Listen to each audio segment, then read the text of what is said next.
Marco Ricci lived in a world suspended in a perpetual adagio, a slow, mournful tempo that had defined his existence for 5 long, hollow years. The music of his life, once a vibrant, soaring symphony of love, laughter, and shared dreams, had been silenced on a single, catastrophic day when the woman who was his melody, his harmony, his everything, was torn from him. His home, a breathtaking architectural marvel of glass and redwood, cantilevered audaciously over a Sausalito hillside overlooking the San Francisco Bay, was no longer the warm, living sanctuary they had built together. It had become a mausoleum, a meticulously curated shrine to a loss so profound it seemed to bend the very air around it, warping time into a sluggish, grief-soaked rhythm. The scent of jasmine, carried on the salt-tinged breeze from the bay, drifted through the open sliding doors, a cruel phantom of the woman who had once knelt in the garden, her hands deep in the earth, coaxing life from the soil with a tenderness that belied her fierce intellect. The shelves of their shared study told the story of their extraordinary, impossible union.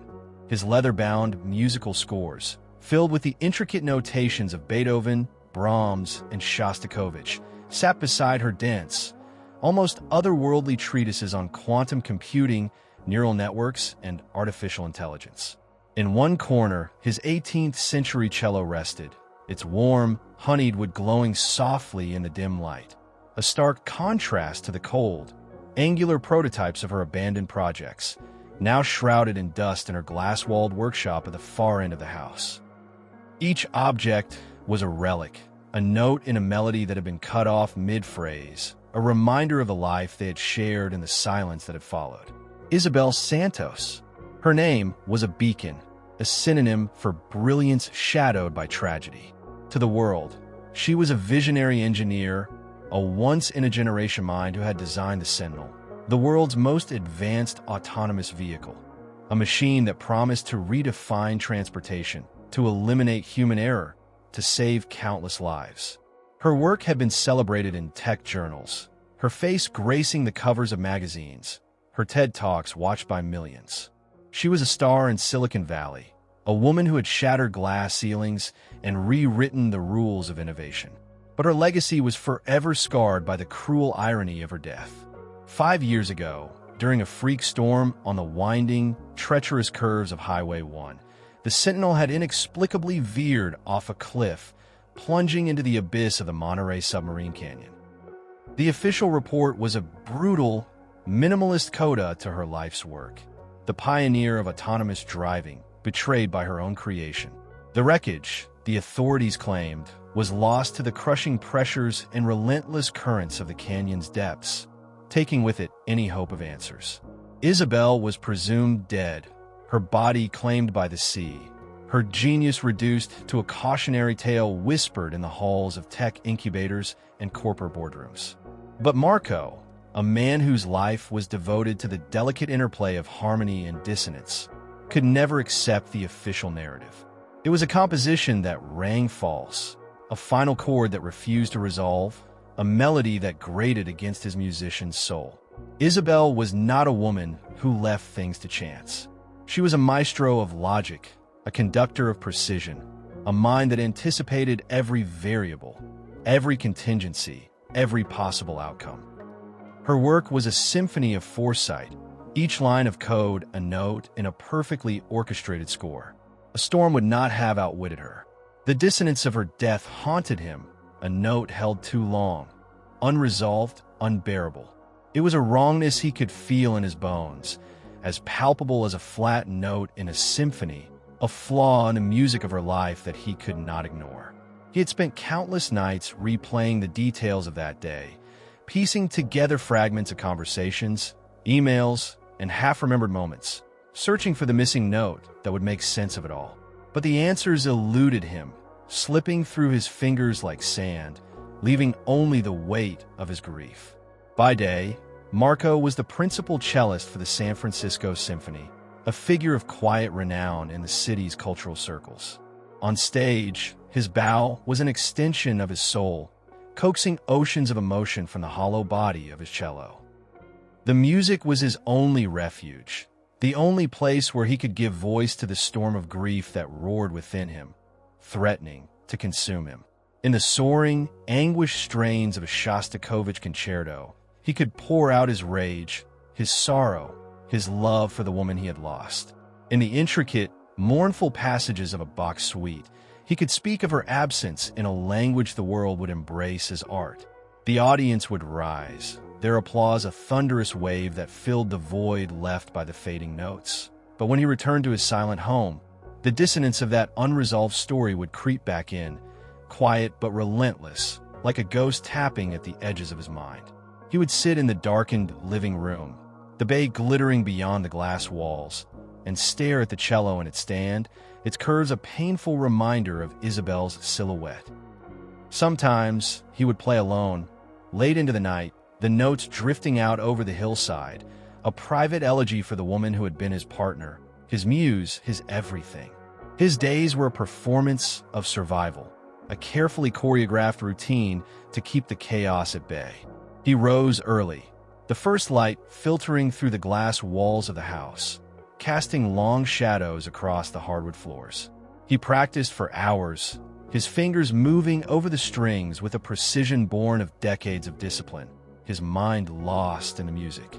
He attended rehearsals at Davies Symphony Hall, where the orchestra's collective sound enveloped him like a second skin, a temporary shield against his pain. He taught master classes to aspiring musicians, offering gentle critiques and encouragement, his voice soft but authoritative, a reflection of the man he had been before the loss. He smiled politely at the condolences that still came, though they had grown fewer and more perfunctory with time, the world moving on while he remained trapped in that endless adagio. At night, he wandered the house, touching the objects she had left behind. A half-finished sketch of a new prototype, its lines bold and confident, a dog-eared copy of a quantum mechanics textbook, its margins filled with her precise, angular handwriting. A silk scarf draped over a chair, still faintly scented with her perfume, a blend of citrus and cedar that made his chest ache. Each was a note in the unfinished symphony of their life together, a reminder of the music they had made and the silence that had followed. The house itself seemed to mourn her. The glass walls, once a symbol of their openness to the world, now felt like a cage, reflecting his grief back at him from every angle. The garden, once vibrant with her touch, had grown wild, the jasmine vines curling unchecked, their fragrance both a comfort and a torment. The workshop, where Isabel had spent countless hours tinkering, coding, and dreaming, was a sacred space he rarely entered, its silence too heavy, its emptiness too raw. But sometimes, in the quiet hours before dawn, he would stand at the threshold, staring at the prototypes that lined the shelves, their sleek forms like ghosts of her ambition. He could still picture her there, her dark hair pulled back in a messy bun, her eyes alight with the thrill of discovery, her hands moving with the same precision as his bow on the cello strings. She had been a force of nature, a woman who could bend technology to her will as effortlessly as he coaxed music from wooden string. And yet, she was gone, and the world had moved on without her. The call that shattered his 5-year stasis came on a Tuesday afternoon, in the midst of a grueling rehearsal at Davies Symphony Hall. Marco was wrestling with a particularly thorny passage in a new composition, a modern piece that demanded both technical precision and emotional rawness. His bow bit into the strings with a ferocity that mirrored his inner turmoil, each note a cry of frustration, of longing, of unresolved grief. The concertmaster, a wiry man with a sharp eye for detail, signaled him to stop, his expression one of mild irritation. Marco lowered his bow, his chest heaving, and followed the concertmaster's gaze to the wings of the stage. A uniformed officer stood there, an incongruous figure amid the velvet seats, polished wood, and focused intensity of the orchestra, his presence a jarring anachronism in their world of music and art. The officer's face was unreadable, but his posture was rigid, purposeful, as if he carried news too heavy for the delicate balance of the rehearsal hall. The call was from Lieutenant Ellen Corrigan of the Monterey County Sheriff's Office, a woman whose voice was as steady and unyielding as the cliffs that lined the coast. She dispensed with the hollow pleasantries that had long since lost their meaning. Her tone clipped, professional, and devoid of the rehearsed sympathy Marco had grown accustomed to. "Mr. Ricci," she said, her voice crackling slightly over the phone, "I need you to come to Monterey. There's been a development." A development? The word felt foreign, a relic from a language he had forgotten, a language of hope and answers that he had not spoken since her death. His heart thudded in his chest, a dissonant rhythm that threatened to drown out her words. A deep-sea communications company was laying transatlantic fiber-optic cable, she explained, her voice measured but urgent. Their submersible drone surveyed a section of the Monterey submarine canyon floor we thought was unreachable. Too deep, too treacherous, the pressures too extreme. It found a chassis of your wife's prototype, the Sentinel. They recovered the vehicle's event data recorder. The words landed like a hammer, shattering the fragile equilibrium he had built to survive. His vision blurred, the rehearsal hall fading into a haze of red velvet and polished wood. The other musicians, sensing the weight of the moment, averted their eyes, giving him space as he gathered his things and left the stage, his cello case slung over his shoulder like a shield. The drive down the coast was a surreal pilgrimage, a journey through a landscape that was both achingly familiar and terrifyingly alien. Marco's hands gripped the steering wheel of his old Volvo, the leather worn smooth by years of use, as he navigated the serpentine curves of Highway 1. The Pacific stretched out to his left, a vast, glittering expanse that seemed to mock him with its indifference, its waves crashing against the cliffs with a relentless, uncaring rhythm. He passed the scenic overlook near Bixby Bridge, where tourists gathered to photograph the coastline's wild, untamed beauty. Their laughter and camera clicks a stark contrast to the tragedy that had unfolded just a few miles south. There, at an unmarked turnout barely wide enough for a single car, the official report claimed Isabel's journey had ended. In his mind, he could see the tire tracks, etched into the gravel like a signature, the desperate swerve, the impossible plunge into the void. He had stood at that spot countless times over the years, his feet planted on the edge of the cliff, the wind whipping his dark hair as he strained to hear her final thoughts in the relentless crash of the waves below. But the sea had offered only silence, a vast, empty chord that refused to resolve. The Monterey Sheriff Station was a squat, utilitarian building that smelled of stale coffee, disinfectant, and the faint tang of bureaucracy. The fluorescent lights buzzed overhead, casting a harsh, clinical glow over the linoleum floors and chipped formica desks. Lieutenant Corrigan met him at the entrance, a woman in her late 50s with sharp, weary eyes that seemed to see through the world's facades. Her graying hair was pulled back in a tight bun, and her posture radiated a quiet competence that Marco found oddly comforting, a counterpoint to the chaos of his emotions. She wore a navy blazer over her uniform, its creases sharp, as if she had dressed for a battle she knew she could win. She didn't lead him to a grief counselor's office or a softly lit room designed to cushion bad news. Instead, she took him down a narrow hallway to a forensic lab, a sterile space of gleaming steel and humming monitors, where the air was thick with the scent of ozone and metal. On a steel table at the center of the room sat a small, scorched, and battered metal box, its surface pitted and scarred, like a relic from a lost civilization dredged up from the abyss. The event data recorder was encased in a proprietary titanium alloy shell of your wife's design, Corrigan said, her voice low and deliberate, as if she were reading from sacred text. She stood with her hands clasped behind her back, her eyes fixed on the box as if it held the secrets of the universe. It's a miracle anything survived the pressure and corrosion of the canyon floor. The submersible sensors almost missed it, buried under layers of sediment and debris.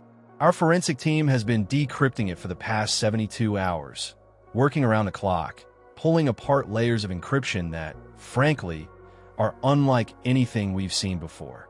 Mr. Ricci, what I'm about to tell you will be difficult to hear.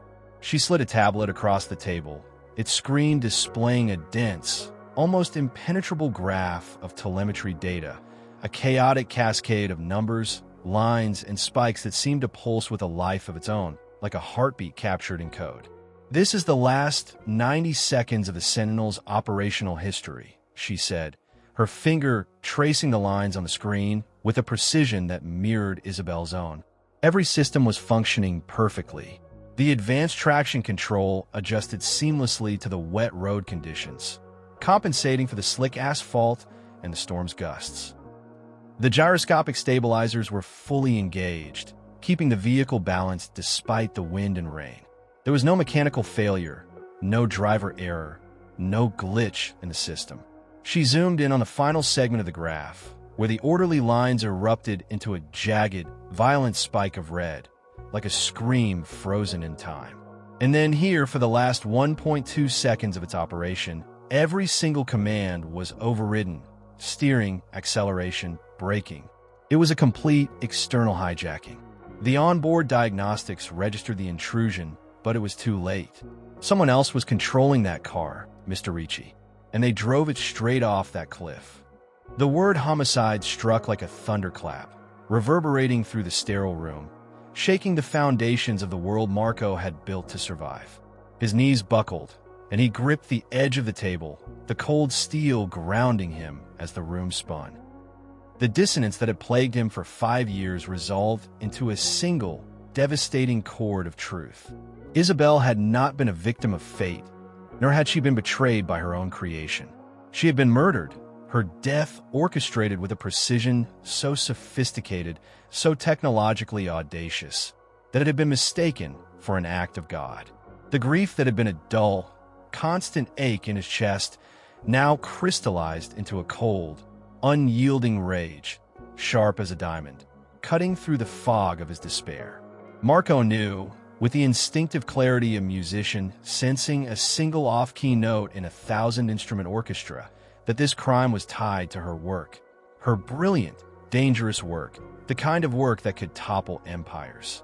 Corrigan watched him closely, her eyes softening for a moment, a flicker of empathy breaking through her professional veneer.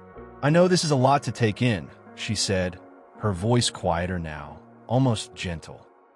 "We're still analyzing the data, but the evidence is clear. This wasn't an accident. Someone wanted her gone, and they had the resources to make it happen. We need your help to figure out why." Marco nodded, his throat tight, his mind racing. He barely registered the drive back to Sausalito, the road blurring into a smear of asphalt and sea. The house was waiting for him, silent and heavy. But for the first time in 5 years, he did not turn to his cello for solace.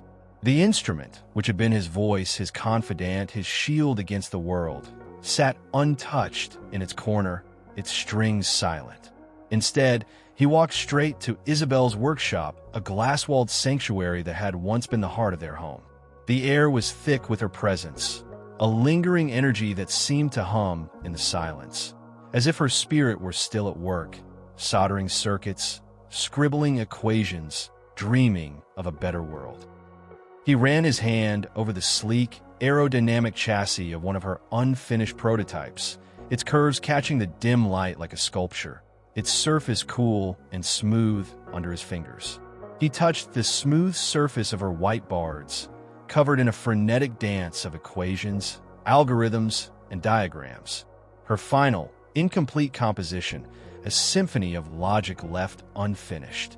He stood there for a long time, breathing in the scent of metal and solder, letting the memories flood him. Isabel's laughter, sharp and bright as a bell. Her eyes, dark and intense, alight with the thrill of discovery. Her hands, deft and sure, moving with the same precision as his bow on the cello strings. She had been a force of nature, a woman who could bend technology to her will as effortlessly as he coaxed music from wood and string. He needed to find her notes, her research, the story she had been trying to tell when she was silenced. Marco began his search with her former colleagues at the tech incubator where she had worked, a once vibrant hub of innovation tucked away in a nondescript office park in Palo Alto. The incubator had been her second home, a place where she had collaborated with some of the brightest minds in Silicon Valley. pushing the boundaries of what technology could achieve. But the incubator had changed since her death, swallowed by a massive conglomerate 2 years prior. Its original team scattered to the winds like notes from a broken melody. The colleagues he tracked down were a constellation of brilliant minds, but their responses were guarded, their words laced with nervous platitudes and rehearsed evasions. They spoke of Isabel with reverence, calling her a genius, a trailblazer, a visionary, but their eyes betrayed fear, as if her name were a spell that could summon danger. Some claimed they hadn't spoken to her in years. Others offered vague condolences and quickly changed the subject. One, a grizzled hardware engineer with a beard like steel wool, muttered something about corporate politics before clamming up, his hands shaking as he sipped his coffee. Marco's frustration grew, a low, simmering anger that matched the dissonance he felt in his soul. He was a cellist, not a detective, but he had no choice. Isabel deserved the truth, and he would find it, no matter the cost. He leveraged his minor fame as a cellist, using the weight of his name and the quiet charisma of his grief to open doors that would have been barred to a civilian. He attended tech conferences, blending into the crowds of bespectacled coders and slick executives, his dark suits and quiet demeanor a stark contrast to their casual hoodies and frenetic energy. He asked careful questions, dropping Isabel's name like a stone into a pond, watching the ripples of discomfort spread across the faces of those who had known her. He followed leads to dead ends, chasing rumors of her final projects, whispers of conflicts with powerful figures in the industry. Each conversation was a note in a larger composition, a piece of the puzzle that refused to come together. But his persistence led him to Ben Carter, a young software engineer Isabel had mentored, a prodigy she had once called the most intuitive coder she'd ever met. Ben had been her protege, a nervous, brilliant young man with a knack for seeing patterns where others saw chaos, a talent Isabel had nurtured like a rare flower. They met in a dimly lit coffee shop in Berkeley, far from the gleaming campuses of Silicon Valley, where the air was thick with the scent of roasted beans and the murmur of hushed conversations. The shop was a haven for misfits and intellectuals, its walls lined with mismatched bookshelves and faded posters, its tables scarred with years of use. Ben was a wreck, a shadow of the confident young man Marco remembered from the few times they had met at Isabel's office. His hands trembled so violently he spilled his tea across the table, the brown liquid pooling like a stain, his eyes flicking toward the door as if expecting pursuit. His face was pale, his features drawn, as if he hadn't slept in days, his hoodie stained and rumpled, his glasses smudged. I shouldn't be here," he stammered, his voice barely above a whisper, his fingers clutching the edge of the table as if it were a lifeline. "If they find out I'm talking to you." "Ben, please," Marco said, his voice calm but firm, the steady resonance of a cello's lowest string cutting through the younger man's panic. He leaned forward, his dark eyes locking on Ben's, willing him to stay, to speak. "Isabel trusted you. She said you were brilliant, that you saw code the way she did, like a language, a story. She said you were the only one who could keep up with her. Did she ever mention being worried? About a project? A person? Anything that didn't feel right?" Ben's face drained of what little color remained, his eyes wide behind his glasses, like a cornered animal. He leaned forward, his voice dropping to a whisper, so soft it was nearly lost in the hum of the coffee shop.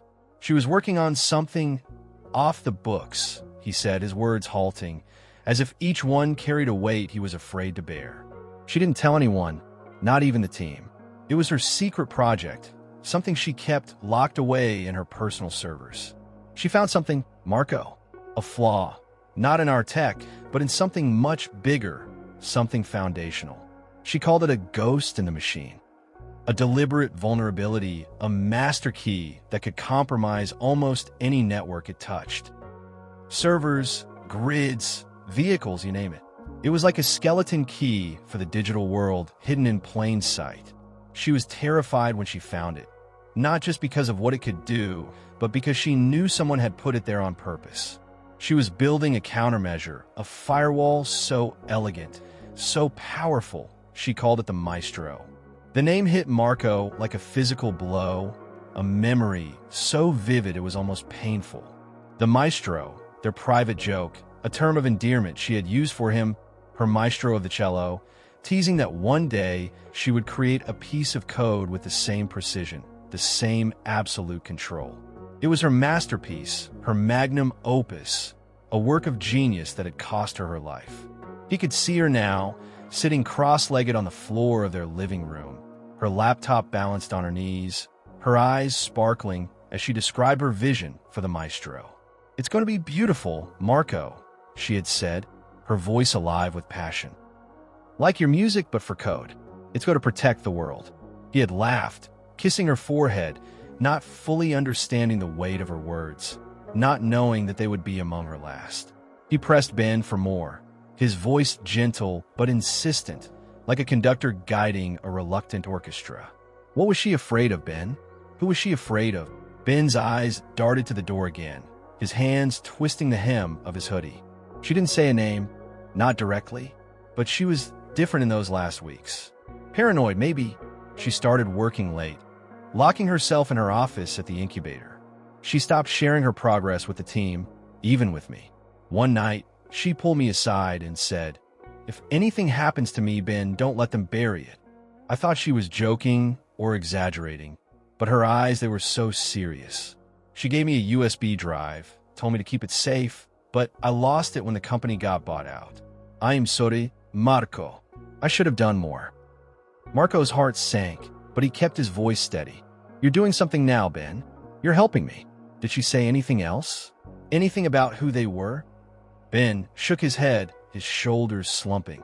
She mentioned a meeting, something high-level, with someone important. She didn't want to go, but she said she had to. That was a few days before the crash. I think it was someone from Aura. Aura. The name sent a chill down Marco's spine. Aura was the world's most powerful tech company, a behemoth that dominated every aspect of modern life.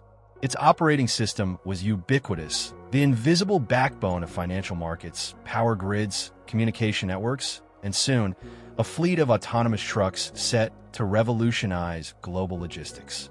Its creator, Alistair Croft, was a messianic figure, a charismatic visionary whose TED Talks and keynote speeches preached a gospel of technological utopia, a world free of human error.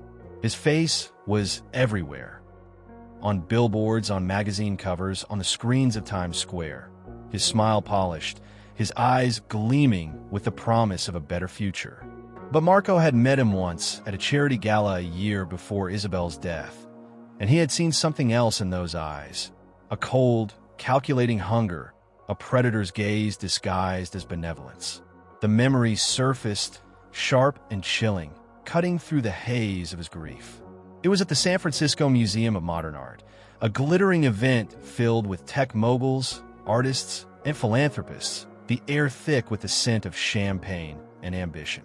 Marco had stood by Isabel's side, his tuxedo feeling stiff and foreign as she navigated the crowd with her usual grace, her dark hair swept up, her green dress catching the light like emeralds.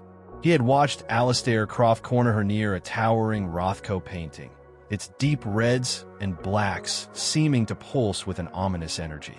Her open, radiant smile, the one that had always felt like sunlight on his skin, had frozen, then hardened into a mask of icy defiance. Croft's hand had rested on her arm, a gesture of possessive familiarity that made Marco's stomach churn. She had pulled away, her eyes blazing with a fury he had rarely seen, her voice low and sharp as she said something he couldn't hear. Later, in the quiet of their home, she told him that Croft had offered her a fortune to lead a new research division at Aura, a position that would have made her one of the most powerful figures in tech. "He thinks he can buy me," she had said, her voice trembling with anger. "He thinks he can buy everyone." Marco had held her, his arms a shield against the world, but he hadn't pressed her for details, hadn't realized the danger she was in. Now, he knew it wasn't a job offer. It was a warning, a demand for her silence, a thinly veiled threat to keep her from exposing his secret. That night, Marco returned to the workshop with a renewed sense of purpose, a fire kindled in the ashes of his grief. He knew Isabel, her brilliance, her romantic streak, her love of puzzles and hidden meanings. She would have hidden her most critical work in plain sight, a secret only he could uncover. He searched for hours, combing through her files, her prototypes, her notes, his hands trembling with a mixture of hope and dread. He opened drawers filled with circuit boards and cables, flipped through stacks of technical manuals, ran his fingers along the edges of her desk, searching for a clue, a sign, anything. Finally, in the back of a storage closet, he found a series of leather-bound journals tucked inside an old cello case. Its felt lining worn but familiar, the case a gift from Isabel on their 5th anniversary. The pages were filled with dense blocks of code, a language as impenetrable to him as ancient hieroglyphs, lines of symbols and commands that seemed to pulse with her intellect. But as he turned the pages, his musician's eye caught something extraordinary. Tiny musical notations scribbled in the margins, almost invisible unless you knew to look for them. A fermata here, signaling a pause in the code's execution. A staccato mark there, beside a rapid sequence of commands. A crescendo next to a block of encryption, a diminuendo beside a subtle shift in logic. It was their secret language, a game they had played, a way for her to weave the beauty of her world into his. It was a cipher, a map to her final truth, a melody hidden in the chaos of her work. The discovery was both exhilarating and terrifying, a lifeline thrown across the chasm of her death. Marco sat on the floor of the workshop, the journals spread around him, the cello case opened beside him like a reliquary. He traced the notations with his fingers, hearing the music they represented, a duet they had composed together in happier times. He remembered the nights they had spent in this very room, her coding while he played, their worlds blending in a harmony that felt unbreakable. She would pause to explain a particularly elegant algorithm, her eyes bright with excitement, and he would respond with a phrase from Bach or Debussy, the notes a counterpoint to her logic. The journals were her final performance, a message meant for him, a challenge to finish what she had started. The next week was a feverish blur of sleepless nights and relentless work. Marco brought the journals to Ben, who, after another desperate, tearful plea, agreed to help, his loyalty to Isabel's memory outweighing the fear that shadowed his every move. They met in secret, in a rented office space far from prying eyes, a cramped room with flickering fluorescent lights and a single, grimy window overlooking a parking lot. Ben set up his laptop, its screen casting a pale glow across his face, and they began the painstaking process of unraveling the code. Marco, with his intimate knowledge of their private language, identified musical phrases, an arpeggio for a recursive loop, a glissando for a data slide, a diminuendo for a subtle shift in logic, and Ben translated them into functional code, his fingers flying across the keyboard as he pieced together Isabel's final vision. It was a duet across the chasm of death, a collaboration between a cellist and a coder, a symphony of grief and determination, a performance to resurrect the thoughts of a woman who had been silenced. They worked late into the night, fueled by coffee and a shared sense of purpose, their voices low, their movements cautious, as if the walls themselves might be listening. The truth that emerged from the encrypted pages was terrifying, a revelation that shook the foundations of the world Marco thought he knew. Isabel had uncovered a universal backdoor, a skeleton key deliberately embedded in the foundational operating system of Aura, the world's most powerful tech company. Aura's OS was ubiquitous, the invisible backbone of modern life, powering everything from financial markets to power grids to their imminent fleet of autonomous trucks, set to revolutionize global logistics with a network of vehicles that could operate without human intervention. The backdoor was a flaw so profound, so insidious, that it gave anyone who knew of it the power to remotely control and weaponize any system it touched, from a single car to an entire nation's infrastructure. It was a digital Pandora's box, a vulnerability that could bring the world to its knees. Isabel had discovered that the back door was no accident, no oversight. It was intentional, a feature coded into the OS by design, a secret known only to a select few at the highest levels of Aura's hierarchy. Her Maestro project was more than a defense. It was a weapon of truth, a piece of code designed to seal the back door permanently and expose its existence to every major cybersecurity agency in the world. The Maestro was elegant, ruthless, and uncompromising, a program that would not only neutralize the vulnerability, but also release a verifiable log of its existence, a digital paper trail that would trace the backdoor back to its source. It would have been the end of Aleister Croft and his empire of deception, a public reckoning that would have shaken the tech world to its core, exposing the lie at the heart of Aura's promise of progress. As Marco and Ben pieced together the code, another memory surfaced, sharp and chilling, cutting through the haze of his grief. It was the gala at the San Francisco Museum of Modern Art, a year before Isabel's death, a night that had seemed glittering and inconsequential at the time, but now loomed large in his mind. He saw her again, standing near the Rothko painting, its deep reds and blacks a stark contrast to her emerald dress. Aleister Croft had approached her, his presence commanding the room, his smile a polished weapon. Marco had watched from a distance, sipping a glass of champagne, his heart swelling with pride at the sight of his wife holding her own among the elite. But then Croft had leaned in, his hand resting on her arm, his voice low and intimate. Isabel's smile had frozen, her posture stiffening, her eyes narrowing into slits of cold fury. She had pulled away, her movements sharp, her words inaudible but clearly cutting. Later, in the car on the way home, she had been quiet, her hands clenched in her lap, her jaw tight. "He thinks he can control everything," she had said, her voice low and bitter. "He thinks he's untouchable." Marco had pressed her for details, but she had shaken her head, her eyes distant, as if she were already fighting a battle he couldn't see. Now he understood. Croft hadn't been offering her a job. He had been trying to buy her silence, to pull her into his orbit, to neutralize the threat she posed to his empire. Armed with the decoded journals, Marco returned to Lieutenant Corrigan, his heart pounding with a mixture of fear and determination. They met in her office, a small, cluttered space filled with stacks of files and a single framed photo of a younger Corrigan in uniform, standing beside a police dog. She listened intently as he explained what he and Ben had found, her eyes narrowing as she flipped through the journals, her fingers tracing the musical notations with a mix of awe and disbelief. "This is extraordinary," she said, her voice tinged with something like admiration. "Your wife was a genius, Mr. Ricci. But this is dangerous. If what you're saying is true, we're not just talking about a murder. We're talking about a conspiracy that could reach the highest levels of power." Together, they presented the evidence to the FBI, a tense meeting in a windowless conference room in San Francisco that smelled of burned coffee and bureaucratic skepticism. The agents were wary at first, their expressions guarded, their questions sharp and probing.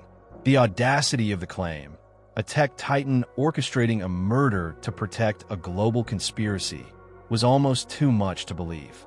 But the telemetry from the EDR, with its irrefutable evidence of external control, combined with Ben's trembling testimony and the chilling narrative woven through Isabel's coded journals, was too compelling to dismiss. The lead agent, a wiry man with a buzz cut and a no-nonsense demeanor, leaned back in his chair, his eyes fixed on Marco. "You're sure you want to do this?" he asked. "If we go after Croft, there's no turning back. This is bigger than you, bigger than any of us." Marco nodded, his voice steady despite the fear that coiled in his gut. "She trusted me to finish this. I won't let her down." They devised a plan, a final, perilous movement in this deadly symphony, a crescendo that would bring Croft to justice or destroy them all. Marco, his grief now a sharpened blade, agreed to be the bait. Through a high-priced corporate attorney with a reputation for discretion, he sent a message to Croft, claiming to possess the completed Maestro code and offering to sell it to the highest bidder. He suggested, with careful ambiguity, that Croft might want to make the first offer, hinting that he knew more than he was letting on. The response was immediate, almost desperate, a sign that Croft's carefully constructed facade was beginning to crack. A meeting was arranged, not in a boardroom or a public space, but in the heart of Aura's empire, the primary cooling chamber of their massive data center in Silicon Valley, a subterranean vault where the hum of 1,000,000 servers drowned out all other sound, a cathedral of technology where Croft held court as a god. Marco prepared for the meeting with a meticulousness that mirrored his approach to music. He spent hours practicing his lines, his demeanor, his resolve, knowing that every word, every gesture would be part of the performance. He met with Corrigan and the FBI agents in a safe house, a nondescript apartment in Oakland with drawn curtains and a faint smell of mildew. They fitted him with a wire, a tiny device taped to his chest, its cold metal a constant reminder of the stakes. They briefed him on the layout of the data center, the security protocols, the risks. Croft is dangerous, Corrigan warned, her eyes hard. He's not just a CEO. He's a man who's built an empire on control. If he suspects you're playing him, he won't hesitate to eliminate you. Marco nodded, his jaw tight, his mind focused on Isabel. He saw her face, her smile, her fierce determination, and he knew he had to do this, for her, for the truth, for the world she had wanted to protect. The night before the meeting, he sat in the workshop, the journals open before him, his cello in his hands. He played a single piece, Bach's Cello Suite No. 1. Its familiar notes a grounding force, a reminder of who he was and why he was fighting. The music filled the room, blending with the hum of the servers outside, a duet between past and present, a promise to finish what she had started. The data center was a fortress, a sprawling complex of glass and steel nestled in the heart of Silicon Valley, its perimeter lined with security cameras and armed guards. Marco drove to the meeting alone, his heart pounding, his hands steady on the wheel. He was escorted through layers of security, metal detectors, biometric scans, silent men in dark suits who watched him with unblinking eyes. The cooling chamber was deep underground, a frigid, blue-lit cavern where the air was thick with the scent of ozone and the hum of servers was a relentless, mechanical heartbeat. The chamber was vast, its walls lined with towering server racks that pulsed with an eerie, otherworldly light, their cables snaking across the floor like veins. Croft was waiting, flanked by two men whose tailored suits did little to conceal their menace, their broad shoulders and cold eyes marking them as more than mere bodyguards. Croft himself was as charismatic as his public persona, his silver hair impeccably styled, his smile a polished weapon. But his eyes were cold, predatory, devoid of humanity, the eyes of a man who believed himself untouchable. "I admire a pragmatist, Mr. Ricci," Croft said, his voice reverberating in the vast, icy space, smooth as silk but laced with menace. He stood with his hands clasped behind his back, his posture relaxed but commanding, a king in his domain. "Your wife was an artist, a purist, obsessed with an impossible ideal of perfection. She failed to see that true vision demands compromise, sacrifice, a willingness to bend the rules for the greater good. She was brilliant, I'll give her that, but she was naive. She thought she could change the world with her little code, her little principles. She believed in building things that were safe," Marco replied, his voice steady, resonant, like the deep timbre of his cello. He stood tall, his dark eyes locked onto Croft's, refusing to flinch. The wire taped to his chest felt like a burning brand, a reminder that the world was listening, Corrigan, the FBI, perhaps even history itself. She believed in protecting people, not controlling them. She believed in truth. Croft laughed, a cold, dismissive sound that echoed off the server racks, sharp and brittle as breaking glass. "Truth? Truth is a luxury, Mr. Ricci. Safety is a fantasy, a crutch for the weak. Progress is what matters. My autonomous fleet will usher in a new era of global efficiency, a world free of human error, human weakness. It will save lives, streamline economies, reshape the future. Your wife, with her arrogant little Maestro project, threatened to destroy it all over a theoretical flaw. A flaw, I might add, that has been a vital tool for our national security partners for years. She was a child trying to break her father's most important tools because she didn't understand their purpose.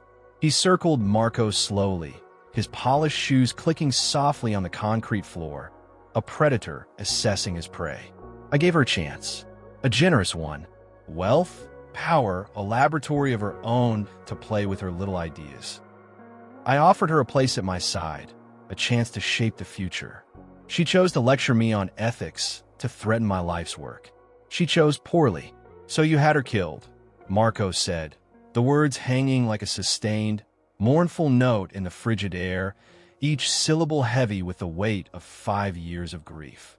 His voice was calm, but inside his rage was a crescendo, building to a breaking point.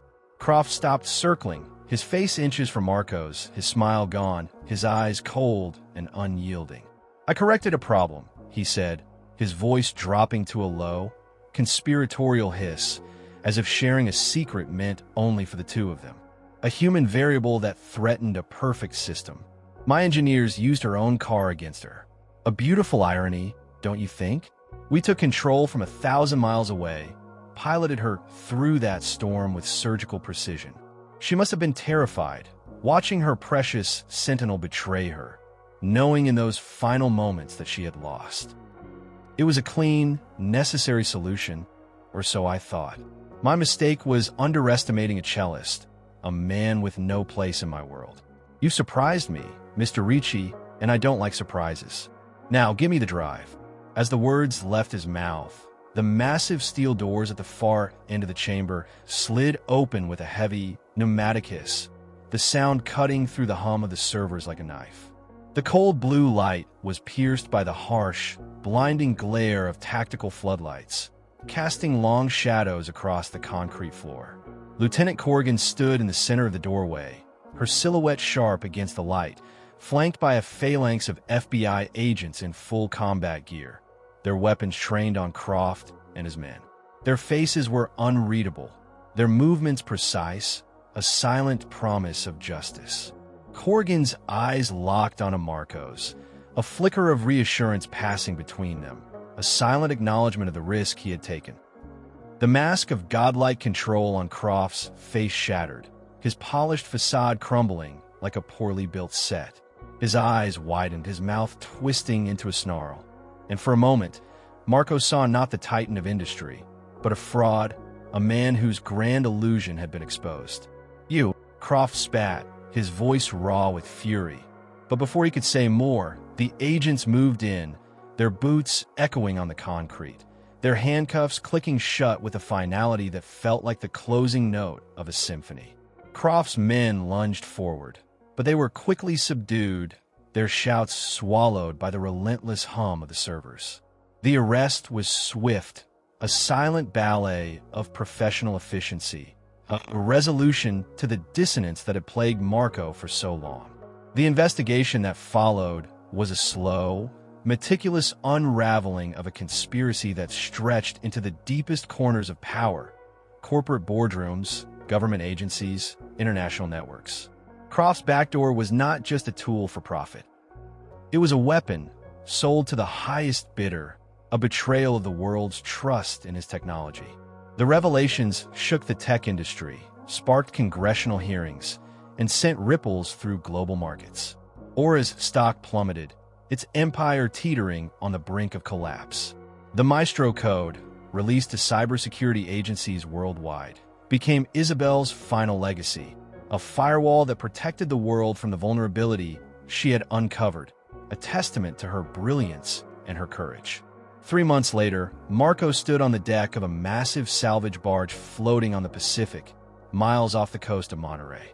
The sea was calm, its surface a mirror reflecting the endless sky, the horizon a line of infinite possibility. He watched as a crane, groaning under the immense strain, slowly raised the mangled, crushed remains of the Sentinel from the depths.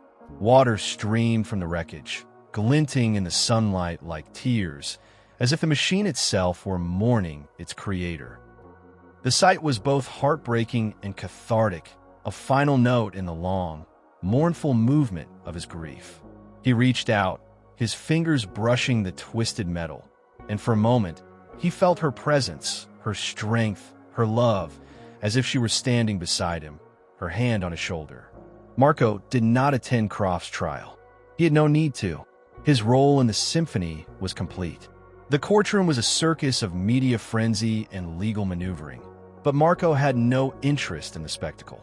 He read about it in the papers, saw the headlines splash across his phone screen. Tech Titan faces life in prison, or as dark secret exposed, the Maestro Code, a widow's legacy. He let the world have its reckoning, knowing that Isabel's truth had prevailed. 6 months later, he took the stage at Davies Symphony Hall, a lone figure in a pool of light, his cello cradled against him like a lover. The sold-out crowd sat in reverent silence, their anticipation palpable, their breath held as if they, too, could sense the weight of the moment. He looked out at them, his eyes tracing the faces in the darkness, seeing not strangers but a collective witness to his journey. He began to play Bach's Cello Suite No. 6 in D major, a work of such transcendent complexity and radiant beauty that it is considered the pinnacle of the instrument's repertoire. The notes filled the hall, each one a brushstroke on a canvas of silence, painting the story of his grief, his search, his triumph. He played the Allemande, its searching sadness a tribute to the 5 years of silence, each note a step through the wilderness of his loss. He played the Courante, its frenetic energy a reflection of the hunt for truth, the relentless pursuit that had consumed him. He played the Sarabande, its profound, aching love a dedication to the woman he had lost, her laughter, her brilliance, her fire. And he played the final Hijacked, a triumphant, defiant dance for the brilliant, unyielding woman who had composed a masterpiece of logic and justice, trusting him, across the chasm of death, to perform it for the world. As the final note faded, the audience rose, their applause a roaring wave that filled the hall, a crescendo that shook the walls. But Marco heard only the silence that followed, a silence no longer heavy with dissonance, but resonant with resolution. Isabel's symphony was complete, and he had played it to the end.